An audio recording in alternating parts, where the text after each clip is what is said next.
કેશોદના college road ઉપર મારામારીના CCTV footage થયા હતા વાયરલ. કેશોદમાં વેપારી પિતા પુત્રને નિવૃત્ત જમાદારે દબંગગીરી બતાવતા ફડકા ઝીક્યા હતા. કેશોદમાં લુખ્ખાઓને પોલીસનો ખોફ રહ્યો નથી, જેની સાક્ષી પૂરતી ઘટનાઓ રોજનો ઘટનાક્રમ બની ગયો છે. ભોગ બનનાર પીડિત ફરિયાદ કરવા માંગે તો ગુનો ન નોંધવામાં આવતા આવારાગર્દી કરતા ઈસમોને છૂટો દોર મળી ગયો છે. ચેટીચાંદના દિવસે ચારચોક વેપારી પર હુમલાની વચ્ચે પડતા યુવાન થયો હતો સરકારી હોસ્પિટલમાં દાખલ. હજુ સુધી ટ્રિપલ અકસ્માતમાં બાઇક સવાર વિરુદ્ધ કોઈ કાર્યવાહી કરવામાં આવી નથી. બીજા કિસ્સામાં સાસુ વહુને ઘરમાં ઘૂસી ઢોર માર માર્યો હતો, ત્યારે ગુનો ન નોંધાતા ડીઆઈજી સાહેબ સમક્ષ રજૂઆત કરવા છતાં પેટનું પાણી પણ હલતું નથી. આજે રાત્રે કોલેજ રોડ પર શોપિંગ મોલમાં વેપારી પિતા પુત્ર પર હુમલો કર્યા હોવાના સીસીટીવી ફૂટેજ વાયરલ થયા છે. જાણવા મળતી વિગત મુજબ કેશોદના કોલેજના રોડ ધ માર્ટના શોપિંગ મોલમાં નિવૃત્ત જમાદારને ઉધારી વધી જતા ઉઘરાણી કરતા પોતાની દબંગગીરી બતાવતા અન્ય માણસોને બોલાવી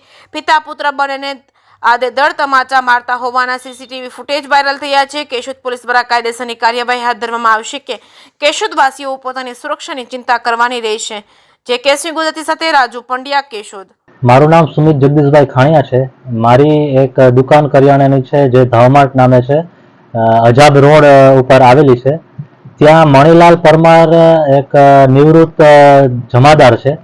એ અવારનવાર મારે ત્યાંથી ઉધારીમાં પોતાનો ઘર વખરી સામાન લેતા હતા અને એના જે પુત્ર છે જેનું નામ છે સંજયભાઈ પરમાર, એ પણ અવારનવાર મારે ત્યાંથી ઉધારીમાં માલ લેતા હતા અને 2-2.5 વર્ષ થયા અને મેં એની પાસેથી ઉધારીના પૈસા માંગતા, જે 5,000 જે આસપાસ જેટલી કિંમત છે એ માંગતા ઉશ્કેરાય એણે મારી દુકાન પર જ મને ગાળો દીધી, મને અધિત કર્યો અને એક વ્યક્તિ જેનું નામ છે રતિલાલભાઈ સોંદરવા, જેને ફોન કરી બોલાવી અને મારા દુકાનને માંથી માલ ફેંક્યો છે, મને માર માર્યો છે.